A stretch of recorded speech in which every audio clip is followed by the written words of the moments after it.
Hello, my name is Shay Maradi, and I'm the VP of Innovation and Experiential Technology at Vital Auto.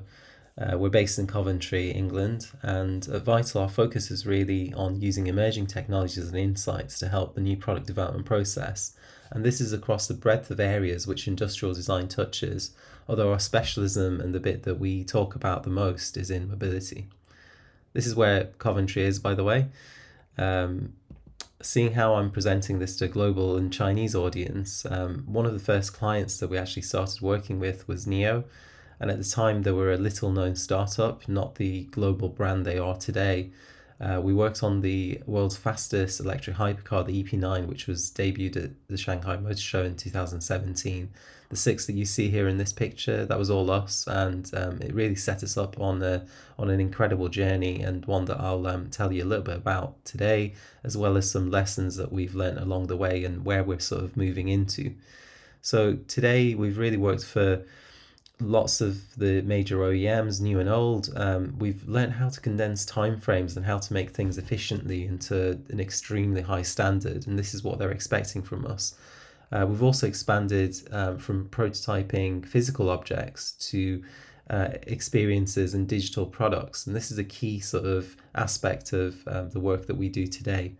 And it's been an interesting journey, starting from a small garage office in James's Garden, one of the directors, where that first 3D printer is being installed, to where we are now. Our purpose-built studios with everything from design offices, milling arms, 3D printing farms, clean room, paint shop, all in one place. Along this journey, I think it's important to note that our people and specialisms have expanded too.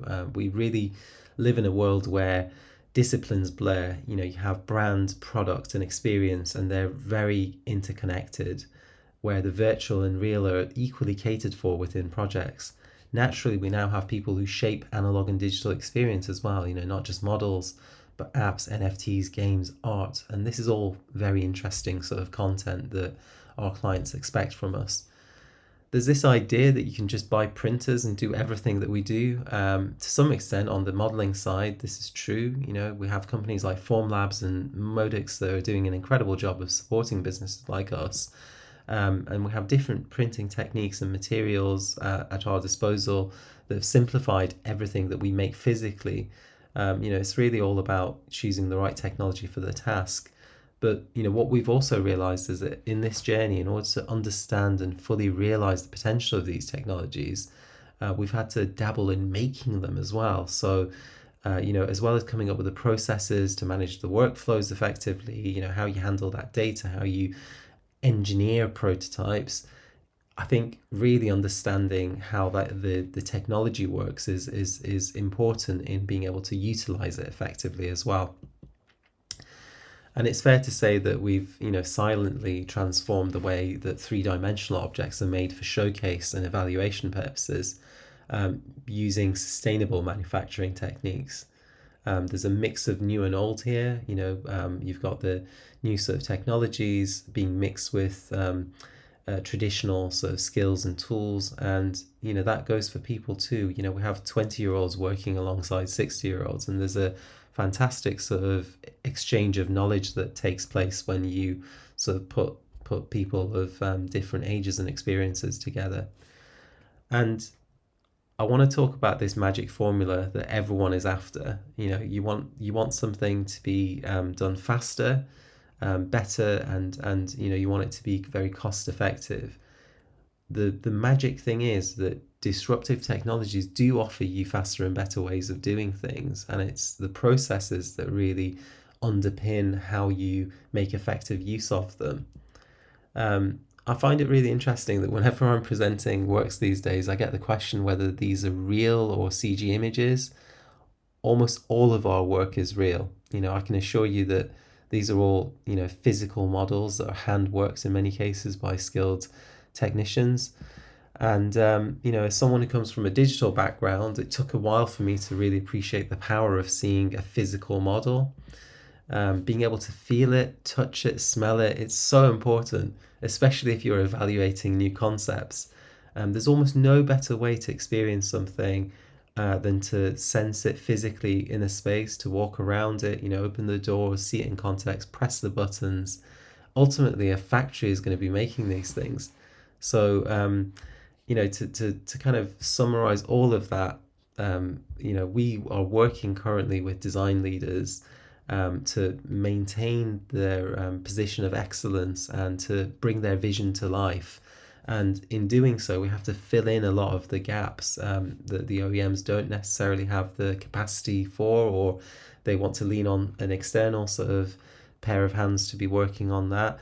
And I think, the difficulty is that we can't really talk about, a lot of our projects until a few years after. So the work that we're currently doing, the work that I'm currently showing is work from several years ago. So let me tell you about a project that's more recent that I can mention, and I'll show you the components of this because this is, the topic of this conference is really on additive manufacturing. It's important to kind of see where everything sort of fits in. So, we did a project in a matter of days. It was for an artist called Rob Melville, who was the chief designer at McLaren at the time.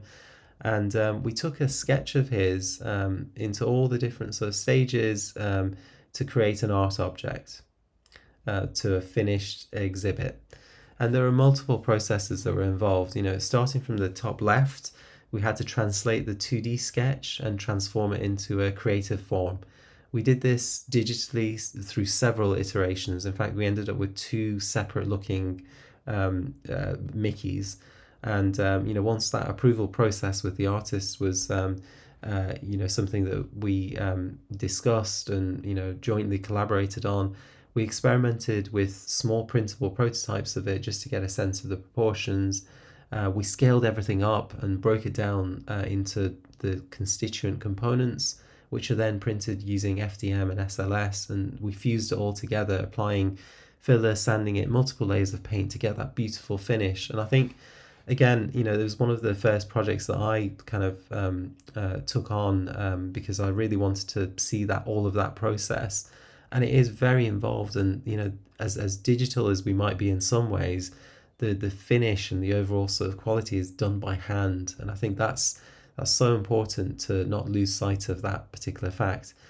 The thing that's amazing is because we did that in a matter of days, it frees up your time to play and experiment with lots of other things. And this happens across the board, because you're doing things to a smaller timeline, you can open up time to experiment with alternatives and expansions on that original concept, whether it's simulation, visual expression, evaluation, whatever that is, you have more time on your hands to play with.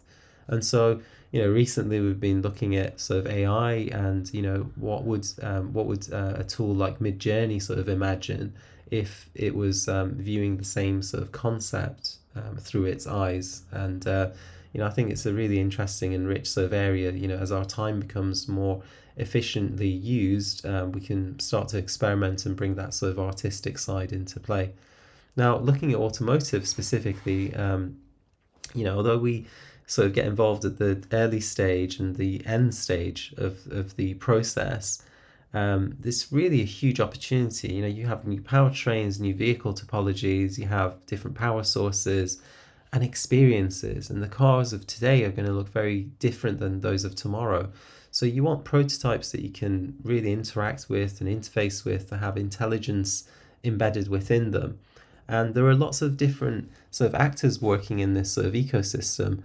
You've got OEMs, you've got the startups, the individuals who want to create their visions, and you've got governments playing in that space as well. And one way to really sort of simplify everything that we do and being able to explain it to people is to say that we start off by understanding that brief, imagining what the alternatives are and what that vision could form, and we then go on to making things. And so understanding and imagining is really about research and synthesis. It's about appreciating what the thing is that is going to be made and maybe helping expand on it. And then the making part is about physically manifesting those learnings and what we found. And the real magic is joining those two bits up together. One thing that I found is that experience is absolutely everything. A poor experience will be just as bad on the world's fastest car as it would be for the world's slowest car. You have the same sort of human expectations on interaction. And in order to understand user experience in a sustainable fashion, we use VR bucks, and this is very normal in the industry now. But we were one of the first to sort of pioneer making those out of cornstarch, because they are disposable and they're only used for, certain sort of circumstances. These snapshots, allow us to evaluate concepts, packaging concepts, but they also allow us to use spatial technologies and VR and AR to overlay things on top and be able to evaluate things effectively. And we've also found that we can use technology to experience different versions of something when you're kind of looking at it using AR. And this is really a more sustainable way of doing things at the early stages as you try to figure out where things go. This extends into creating larger sort of models and designing within the environment as well. So in order to figure out the space and proportions and where the features go, we can actually design while we're sat in the vehicle. So we have our kind of designer with the actual vehicle designer sort of working together in the same environment and space. And data capture is really important. These tools allow us to capture how something is being used. And this was a clinic that we did looking at rider stands for a variety of different motorcycles. And it was just as easy as bringing the motorcycles in, getting different people to ride them. But the key thing was how we captured that data. And, capturing it from multiple angles, using machine learning to do it, using our own tools, gives us a much richer base to work from. The other thing I've picked up on is that the eyes and hands pick up the tiniest detail in the forces. So details really matter whether you're making digital things or whether you're making physical objects. And in the physical realm, being able to see something, touching it, feeling it, that perceived quality is quality. It creates expectation. Being able to see what the final thing is going to look like and how it behaves when you toggle a switch gives confidence in all stakeholders in ways that simulations just can't do. Even when you're making things at smaller scale, I think those details become even more important. They really stick out if there's something wrong about them. And so you can go really crazy and start making things that aren't even seen potentially. It brings me on to my other topic that, as a business that is making things and manufacturing these sort of visions, when the simulation is so high fidelity, you may as well explore making the production version as well. And this is exactly what we've done. We do a lot of lighting programs, and these have working animation sequences within them. They're bespoke in every way, and they're functional as well. And one example is the Pininfarina Battista, the E-Heart, which sits at the back of this hypercar, a bit like Iron Man's heart. It's the beating heart of the vehicle. It's all manufactured in low volume and assembled in our clean room because at that low volume is something that we can actually support. And again, an area that unfortunately I can't show you much of the work, which has been a huge expansion on the work that we do, is HMI. We spend a lot of time designing, evaluating, and discussing the language, the effectiveness of how different interfaces affect user interactions. And research and design reviews with clients and end consumers and finding better ways of doing this actually plays a large role in making sure we're making the things in as user-centered way as possible, and making things that are effective for, say, a service provider to find ways of better performing the functions that are asked from them. So if you're a delivery driver, how can the HMI help you deliver more efficiently as well?